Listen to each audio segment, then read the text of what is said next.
Good Monday morning. It is April 19th, 2021. This is the 30th installment of 413 Sports Talk. And today I have scores from the MLB, the NHL, and the NBA, as well as an NFL draft exclusive.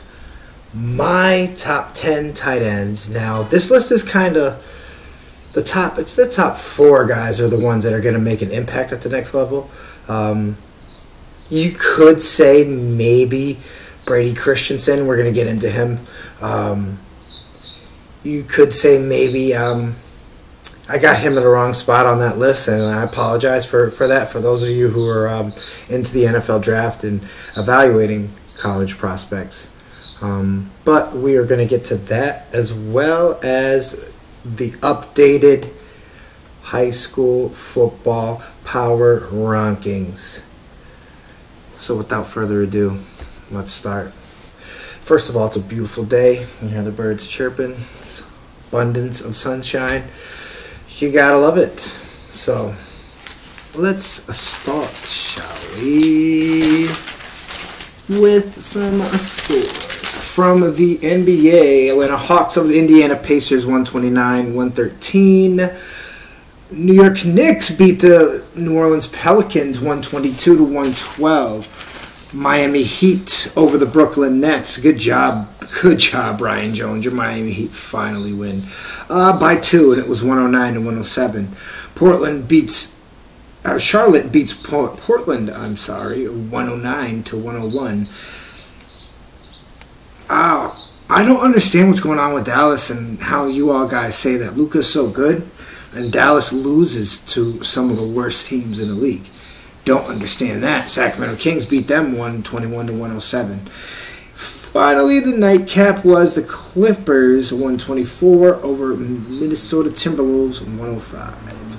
In the NHL, Boston Bruins beat the Washington Capitals 6-3. Rangers over the New Jersey Devils 5-3. Buffalo beats Pittsburgh. Wow, Buffalo Sabres, you won a game. 4-2. Islanders beat Philadelphia 4-0. And Vegas over Anaheim 5-2. Moving on to baseball, the Philadelphia Phillies beat St. Louis Cardinals 2-0. The Yankees fall again to the Tampa Bay Rays 4-2. Unfortunately, our Red Sox fell to the Chicago White Sox 3-2. Mets beat the Colorado Rockies 2-1. Atlanta stomps the Cubs 13-4. San Diego Padres beat the LA Dodgers 5-2. Seattle Mariners beat the Houston Astros 7-2. The Astros were the team at the beginning of the year who I thought could win it all. But as of late, they've really been slipping. In Western Mass Sports, we have, and this is not an exaggeration, this is a real score. Greenfield, 58. Athol, nothing. Wow, that's all I can say right there. But one other thing I can say about Western Mass High School football is I have my power rankings. After a great Friday-Saturday lineup of games, all the games have been played, and the list is as follows. Central Golden Eagles are number 1 at 2-0. West Springfield sits pretty at number 2, and they are 4-0. South Hadley's 4-1, and they come in the list at number 3. Ware's ranked number 4th with a record of 4-1. Long Meadow's also 4-1, and they come in the list at number 5. Greenfield with an impressive 58-0 win over Athol, as I just mentioned. They are at number 6, 3-0. Holyoke with a 2-1 record sits at number 7. Minnechaug slides back to number 8 at 3-2. Northampton is number 9th at 2-2, and the Frontier Red Hawks and my boy Aiden Dredge and his father, head coach Scott Dredge, they have cracked the list this week at number 10. Also Saturday, some scores, some games that I was very interested in. Ludlow ended up beating Commerce Red Raiders 43-8. Ludlow improves to 2-3 after that, as Commerce falls to 1-1. Chicopee Pacers beat the Putnam Beavers 21-6. Putnam falls to 0-3. Chicopee gets a number in their win column. That is the Western Mass Sports updates and power rankings. Last but not least, I have the NFL Draft Special. I watched film over the last 3 days of tight ends, every tight end that qualified for the NFL Draft this year. So, of the many who I thought were talented, I got it down to 10, and I'm going to be quick with you. Number 10 from Georgia, he's 6'4", 245. His name is Trey McKitty. I think Trey McKitty's a great blocker. He's very consistent with his hands. He and reiterating on the fact that he said he's a great blocker. He uses his hands well. He consistently had seasons of 10 or games, of 10 or more catches. I'm not sure why some of the big guys don't have him ranked in going in the first round, but Trey McKitty has a little bit of a lack of tape. Some things I like about him is he has leverage in the run game. At best, going into this season, he would be number 2 tight end. That's how he'll pan out. And I have him going between rounds 5 and 7. Number 9 is Zach Davidson out of Central Missouri. This guy is crazy. 6'7", 245. I got him going between rounds 5 and 7. He's got a 4.6 40-yard dash. I was not lying. At 6'7", 245, his 40-yard dash is a 4.6. That's unheard of. He's converted basketball player, so kind of that Jimmy Graham kind of vibe. Though he's fast, his acceleration is slow. He kind of builds up that speed. His 3-cone was 6.95. His shuttle was 4.26. Those numbers are kind of conflicting. They're good, but they conflict with the fact that he has a 4.6 yard 40 and he has a slow acceleration time. Zach Davidson's a great tight end prospect. I think he's a steal in the draft wherever anyone gets him. He could have potentially been a first round pick last year, but decided against going to the draft. He's a red zone nightmare with that size. You just literally those quick fades that cornerbacks hate, because usually that's the mismatch when you throw that deep route and that deep fade into the end zone. Usually it's a tight end who gets it. Goal line fade too. So yeah, I think that's where Zach Davidson's going to shine. Number 8, I have Pro Wells out of TCU. He's 6'4", 250. Got him going either round 5 or 6. He's more of a blocker, another former basketball player. He's slow. There's no other way to put it. He has great ball skills, makes a lot of catches. He has a chance to be a role player, maybe like a third down H-back type hybrid guy. He's best as the second or third tight end on your depth chart, so don't think he's going to contribute to any type of fantasy. Pro Wells is a bit undersized, and that's my knock on him, and I think that's why he falls back so far in the draft and has injury concerns as well.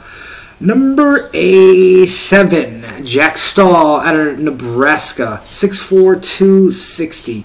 This guy is a sleeper in this class.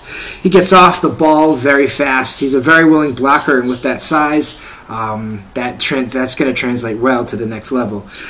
His senior year, he lost his job to injuries, and that's why I also, like Pro Wells before him, I have him back because of injury concerns. He got very healthy, though, came back strong, gained some weight, but the team had already canceled their season at that point because of COVID. He's best, I think, as a second wide receiver. That's going to take time for him to pan out. He runs a 4.6, 840, so the speed is definitely there. You like that, but he's undersized, so that's going to be a big question as far as where teams select him. I think he's a great blocker. He could have went in the first round had he had more tape. But Jack Stahl is my sleeper at number 7. Number 6, Riley Moore from Kansas State, 6'4", 240. Got him going in the 5th round. He's another small guy, and I got him on this list, probably going to receive a lot of flack because most people have him mocked as going undrafted. He's a quality starter, and I think that's how he's going to pan out, a 4.6 yard 40. A lot of people nickname him Baby Gronk because of his complete game and the fact that he's fast, and with great body control at the point of of attack when getting that catch. He is great at separation, probably one of the best tight ends in this class whom I've seen with separation, and he's a good blocker too. Now, moving on to the number 5 guy on my list. Packers fans will definitely love him and compare him to Josiah DeGuara, a steal at tight end who we got last year, after we already had Robert Tonyan, who was performing very well. Tommy Tremble out of Notre Dame. He's 6'3", 241. He's going in the 3rd or 4th round. I know 2 other guys whom I claim to be undersized I had a little lower in this list, but here's why Tommy Tremble is a little higher, and I have him number 5th. He's extremely fast. He's one of the best athletes in this class. Great hands. Probably second to Kyle Pitts, whom was going to be revealed later in this list. He can be a hybrid player with his speed and knowledge of the game. He's definitely a vertical threat with the acceleration and the speed. I think he will be a gadget player at first, but could end up carving out a long-term role with some franchise. Between rounds 3 and 4, expect him to go. Now, moving on to number 4. This guy is one of my favorites. Hunter Long out of Boston College. 6'5", 253. He's going in the 3rd round. This guy is a freaking animal. He's a contested catch machine. Nobody in the ACC had more contested catches than Hunter Long in his last 3 years as a student athlete. He's an all-right blocker, and that won't improve. He reminds me much of Kyle Rudolph. Same size, same traits, but Hunter Long is more of a beast, and he will go for those catches, and he's going to be a threat in the red zone. Moving on to number 3, I have Brevin Jordan out of Miami. He's another undersized guy, 6'3", 246, going between rounds 2 or 3. Very fast. He's got quick speed ability too. He's a run after the catch demon. I have him mocked to be drafted by the Titans at the beginning of the 2nd round. Could potentially go at the end of the 1st round. Not sure if any teams are going to do that and go grab him. He's a great guy. He's fast, and he's going to be a matchup nightmare for a lot of linebackers at the next level. Number 2, Pat Freiermuth. He's the tight end that I think the Jags are going to take. Penn State. He has a great all-around game. This guy, I would think, maybe would get a Gronk comparison a little more than anyone else on the list. He's big. He goes and gets the catch. He's got great straight line speed. He's a willing blocker. He is the 2nd fastest 40-yard of any tight end in this league. In this draft class, I'm sorry, not league. And he is second to this guy who's getting ready to be mentioned as number 1. Pat Freiermuth, expect him to go in rounds 1 or 2. And you will see where my final spot for him will be when the mock draft gets released later this week. Finally, my number 1 tight end goes without saying, Kyle Pitts of the Florida Gators. Could not find many weaknesses on him. Maybe he's a little cocky and says he's going to be the best tight end ever, but that very well might be so. I think he doesn't go past 8. I think somebody in the top 8 grabs him. And he's got great hands, speed, acceleration, size. He goes up for the ball. He goes over the middle, not afraid to run with those linebackers. I've seen him beat corners. He's a matchup nightmare, especially when it comes to the safety, covering him in man coverage. So I expect Kyle Pitts to be a huge star in this league. Not sure how it's going to start as a rookie, but I expect him to do big things. And I think those big things are going to come as he learns his system and gets better. And here we have it, episode 30 of 413 Sports Talk. If I got anything wrong, fumbled anything, or there's something you disagree with, please comment or message me, and I will return. We will return your message, and I will talk to you about it, adjust it, whatever we got to do to make it right. This was episode 30. I am Raheem Escalay, and I hope you all have a blessed day.